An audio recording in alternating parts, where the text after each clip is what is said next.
स्वामी विवेकानंद ने कहा है कि जब भी आप कोई कार्य करते हैं, अपनी पूरी आत्मा उसमें डाल दो। उन्होंने कहा है कि जब हम कोई कार्य प्रारंभ करते हैं तो सबसे पहले लोग उसका उपहास करते हैं, उसका मजाक बनाते हैं, और जब हम कार्य जारी रखते हैं तो लोग विरोध करना शुरू करते हैं, और जब हम पूरी मेहनत और मशक्कत के साथ पूरे संकल्प कृत होकर, निश्चय हो लेकर के, और जब हम उस दिशा में पूरी निष्ठा के साथ बढ़ते हैं तो जाहिर सी बात है सफलता सुनिश्चित है। तो अंत में वही लोग हमें स्वीकार करते हैं। Arise, awake, stop not till the goal is reached. उठो जागो और जब तक मत रुको, जब तक तुम अपना लक्ष्य प्राप्त नहीं कर लेते। नमस्कार प्यारे बच्चों, देखो बहुत छोटी छोटी दो तीन बहुत अच्छी अपडेट है। सबसे पहले तो कल से आपने सुन देखा होगा बार बार स्टेट की जो एग्जाम डेट, जो टेंटेटिव डेट थी, वो पोस्टपोन हो चुकी है, वो एग्जाम आगे जाएगा। इस तरह की बातें भी आप लगातार वीडियो में भी सुन रहे हैं, अखबार में भी देख रहे हैं, कोई और भी जानकारी आपको मिल रही है कि भाई स्टेट का एग्जाम आपका आपका स्थगित होगा। उसके पीछे बहुत से ऐसे मेजर रीजन है, ठीक है, उस पर थोड़ी सी चर्चा करेंगे। एक एक आप कैटेगरी कैसे बदले बदले, क्योंकि जब आपका सीईटी का एग्जाम हुआ था उस समय लास्ट डेट होने की वजह से आपने बहुत जल्दबाजी में, सरल पोर्टल ना खुलने की वजह से, न चलने की वजह से, तो आपने जर्नल में फॉर्म भरे थे, तो जाहिर सी बात आपका रिजल्ट भी जर्नल में आएगा। तो जर्नल में ऐसे भी बच्चे हैं जो कैटेगरी के बच्चे, जर्नल में उन्होंने एग्जाम दिया था और वो 50+ नंबर है उनके, क्योंकि उनकी तैयारी अच्छी है। हरियाणा प्रदेश के बच्चे बहुत ज़्यादा जागरूक हैं, तैयारी करते हैं। और कुछ ऐसे भी बच्चे हैं, टेक्निकल के बच्चे कह सकते हैं हम, या पुलिस के बच्चे कह सकते हैं, जिनके जिनके चूंकि वो कैटेगरी से बिलोंग करते थे लेकिन उन्होंने जर्नल में एग्जाम दिया, तो उनके नंबर 40 और 50 के बीच में रह गए, तो डिस्क्वालीफाई होंगे। जाहिर सी बात है, जब जनरल कैटेगरी में उन्होंने फॉर्म भरा है तो वो तो डिस्क्वालीफाई है। लेकिन अब वो बड़े चिंतित हैं कि टेक्निकल में क्योंकि मैंने पहले भी आपको बताया था कि टेक्निकल के जो बच्चे होते हैं, जो जो उनका स्कोर जो है वो बहुत अच्छा नहीं बनता है। उसके पीछे जो मेजर कारण है ये है कि उनका सब्जेक्टिव अलग होता है, उसमें बहुत ज़्यादा कंट्रोवर्सी होती है। हरियाणा जी के उनके लिए पढ़ना आसान नहीं होता है, उनके लिए हिंदी पढ़ना आसान नहीं होता है। तो ये सारी अनावश्यक बातें हम पहले कर चुके हैं। तो अब हम बात करेंगे। सबसे पहले आपने देखा होगा कि एचएसएससी जो आयोग है एक कार्यक्रम आयोजित करेगा। फिलहाल फिलहाल जो वर्तमान में हरियाणा पुलिस के आपके फॉरम 11 जनवरी से स्टार्ट होंगे, ठीक है। तो 11 जनवरी से स्टार्ट होंगे आपके फॉरम, लगभग 25 जनवरी मतदाता दिवस तक ये आपके जो है, ये आपका फॉरम भरने का जो समय सीमा रहेगी निर्धारित की गई है। तो अब जो एचएसएससी आयोग है वो एक लाइव कार्यक्रम आयोजित करेगा और बच्चों से, अभ्यर्थियों से सकारात्मक जो है सुझाव, सजेशन मांगेगा कि ये भर्ती जिसमें पारदर्शिता हो। स्पेशल माननीय चेयरमैन साहब ने अपने फेसबुक हैंडल पर भी ये जानकारी पोस्ट की थी कि भाई बच्चों से, अभ्यर्थियों से और उनसे जो सकारात्मक जो है सुझाव मांगे जाएंगे, सजेशन मांगा जाएगा कि भर्ती जो प्रक्रिया है वो बिल्कुल पारदर्शिता के साथ और बहुत अच्छे तरह से वो जो भर्ती है प्रक्रिया पूर्ण हो, ठीक है। तो सबसे पहले तो मैं आपको बताता हूँ, जो जो जर्नल का बच्चा नहीं है वो है कैटेगरी का बच्चा, और जिसके नंबर 50+ उसने जर्नल की कंडीशन को पूरी किया है। तो जो आपका मेन एग्जाम जो हरियाणा पुलिस का हो या कोई और अन्य एग्जाम हो, जो सी ग्रुप मेन के लिए कोई भी 30-35 हजार पदों पर जो भर्ती आएंगी, तो उसके लिए बड़ा आसान है, बिल्कुल उसके लिए 1% भी दिक्कत नहीं है। क्यों दिक्कत नहीं है?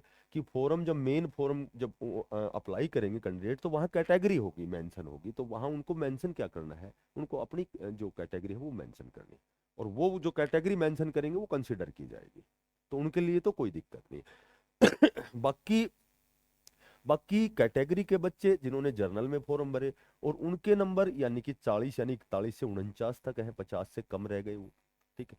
तो अब ये बच्चे क्या करें, पैनिक तो इनको भी है, थोड़ा तनाव तो इनको भी।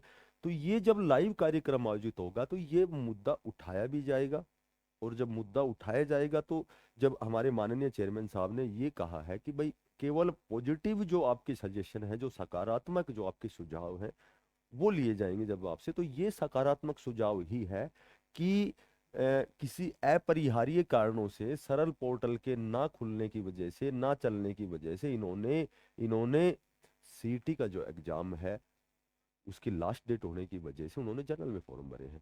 और जबकि ये 41 49 तक जिन बच्चों के जो मार्क्स हैं, ये बच्चे लगभग और कहीं नहीं तो टेक्निकल का जो ग्रुप है, जो टेक्निकल की जो भर्तियां हैं, जो हरियाणा पुलिस की भर्तियां हैं, उनमें तो ये 10 गुना की कंडीशन को पूरी करेंगे। तो ये जब सुझाव मांगे जाएंगे तो इन पर मंथन विचार अध्ययन किया जाएगा, मंथन किया जाएगा जब इस समस्या पर, तो ये सकारात्मक ही सुझाव है। तो ये बच्चों की जो समस्या है ये दूर होगी। और मैंने पहले भी बताया था, संभवतः इन बच्चों के लिए पोर्टल भी खोला जाए 2 या 3 दिन का, क्योंकि ये सुझाव जो है ये नेगेटिव नहीं, ये पॉजिटिव है। ठीक है, तो बच्चों के हित को देखते हुए और इनके लिए 2 से 3 दिन पोर्टल खोला जाएगा। और ये अपनी जो कैटेगरी है उसमें बिलोंग करेंगे। और उसके साथ ही 10 गुना की कंडीशन टेक्निकल के बच्चे हों या हरियाणा पुलिस के बच्चे हों, तो ये लगभग लगभग इनकी जो है समस्या जो है वो उसका निदान होगा। और बात करें अब हम, देखो अब हम बात करें एस्टेट एग्जाम की, तो एस्टेट के एग्जाम की मैंने पहले भी बताया था कि एस्टेट जो ये एग्जाम है आपके लिए वास्तव में बहुत ही ज़्यादा अनिवार्य है। क्योंकि अब जो भर्तियां हैं आपकी जेबीटी टीजीटी पीजीटी की एस्टेट बेस पे होंगी। इस एस्टेट के एग्जाम के बाद ही आपकी हरियाणा प्रदेश में लगभग 29 30 हजार पद जो खाली बताए गए हैं एमआईएस पोर्टल के अकॉर्डिंग, तो ये आपका एस्टेट आपके लिए बहुत ही जरूरी है। अब ये एग्जाम एग्जाम माननीय जो एचपीएससी के जो चेयरमैन है उन्होंने कहा है कि देखो एस्टेट हर साल लेना, ये स्पेशल जो डायरेक्शन है ये हाई कोर्ट द्वारा दी गई है। तो चूंकि एस्टेट 2000 ये 25 का है, 26 का होना है जो नवंबर दिसंबर में होना है। तो ये जो आपकी प्रस्तावित डेट है 17 और 18 जो जनवरी है, अब भी ये आपकी प्रस्तावित ही डेट है, लेकिन ये पोस्टपोन हो सकती है। बच्चों के हित के लिए अभ्यर्थी यदि चाहते हैं कि उनका अहित हो रहा है इस डेट को, तो संभवतः ये डेट पोस्टपोन हो सकती है। क्योंकि वो पोस्टपोन यदि होती है तो मैंने पहले भी आपको बताया था कि फरवरी मार्च में तो ये एग्जाम आपका होना नहीं है। फरवरी मार्च में तो बोर्ड के एग्जाम है, तो वहाँ व्यस्तता के कारण ये आपका एग्जाम फिर जाके अप्रैल फर्स्ट में या मार्च लास्ट में जाके जाएगा। ठीक है, कहाँ कब तक की डेट जो है, टेंटेटिव जो डेट है या जो निर्धारित डेट है जो बोर्ड के 10वीं और 12वीं के एग्जाम की जो डेट है उसके बाद ही आपका एग्जाम होगा। तो संभवतः ये आपका अप्रैल में जाएगा या मार्च लास्ट में जाएगा। ठीक है, अगर ये जो आपकी प्रस्तावित जो टेंटेटिव डेट यदि पोस्टपोन होके आगे जाती है तो, क्योंकि इस समय एक तो राजस्थान में जो हरियाणा से सटा हुआ जो स्टेट है, रीट का एग्जाम है, मेन एग्जाम है। ठीक है, हालांकि स्टेट तो एलिजिबिलिटी टेस्ट है, लेकिन रीट का जो मेन एग्जाम है लेवल 1 का, लेवल 2 का, तो चूंकि राजस्थान और हरियाणा तो आपस में हमारे हरियाणा प्रदेश के चारों ओर राजस्थान जो स्टेट है, तो लगभग हरियाणा के मैक्सिमम जो अभ्यर्थी हैं वो रीट की तैयारी करते हैं। ठीक है, क्योंकि मैंने पहले भी बताया था कि हरियाणा के बच्चे सबसे ज़्यादा जागरूक हैं, बशर्ते कि यदि उनको अवसर मिले तो वो बहुत अच्छे लेवल की तैयारी कर रहे हैं। तो रीट का भी एग्जाम है। ठीक है, उसके बाद मेरे ख्याल से सीजीएल एसएससी सीजीएल का भी जो आपका मेन का एग्जाम है 18 जनवरी का ही है। तो इस तरह से कुछ एक ऐसी जो डेट है स्टेट के साथ वो क्लैश हो रही है, तो संभवतः ये आपका आगे जा सकता है। लेकिन आप ये कदापि ना सोचें कि भाई आगे चला ही गया, कोई डेट ऐसी डिसाइड नहीं हुई है। लेकिन माननीय जो हमारे चेयरमैन साहब ने ये कहा है कि बच्चों अभ्यर्थियों के हित के लिए ये डेट आगे जा सकती है। तो जब सिग्नल हमें मिला है तो संभवतः ये जा सकती है। लेकिन यदि बाई द वे 17 18 को हो गया तो तैयारी तो आप इसी हिसाब से करते रहें। क्योंकि बहुत से ऐसे बच्चे हैं जो 2025 के स्टेट के एग्जाम में, जो 2024 का एग्जाम था, तो उसमें 1 2 नंबर से रह गए हैं, तो वो मेरे ख्याल से अवसर नहीं चूकेंगे। तो तैयारी तो करते रहो, लेकिन आगे भी जाती है तो भी आपको, अब मैंने पहले भी बताया था, ये नहीं देखना है कि हमारा एग्जाम कब है, हमारे लिए ये मायने नहीं रखता। हमारे लिए मायने रखता है कि हमें पास करना है।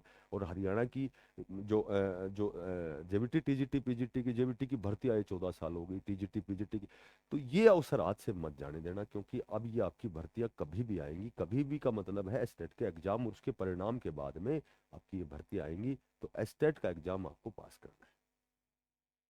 ठीक है, तो आज की यही अपडेट थी। फिर मिलते हैं किसी नई अपडेट के साथ। वो कहते हैं कि सोचो तो ख्वाब है जिंदगी, सोचो तो ख्वाब है जिंदगी, पढ़ो तो किताब है जिंदगी, और सुनो तो ज्ञान है जिंदगी, और मुस्कुराते रहो तो बड़ी आसान है। फिर मिलते हैं नई अपडेट के साथ। जो साथी नए हैं चैनल को सब्सक्राइब करें, थोड़ा सा अप्रिशिएट करें, ताकि और अच्छी से अच्छी जानकारी आप तक फिर आपको मुहैया करवा सकूं। फिर मिलते हैं नई अपडेट के साथ। बेस्ट ऑफ लक सभी को, धन्यवाद, राम राम।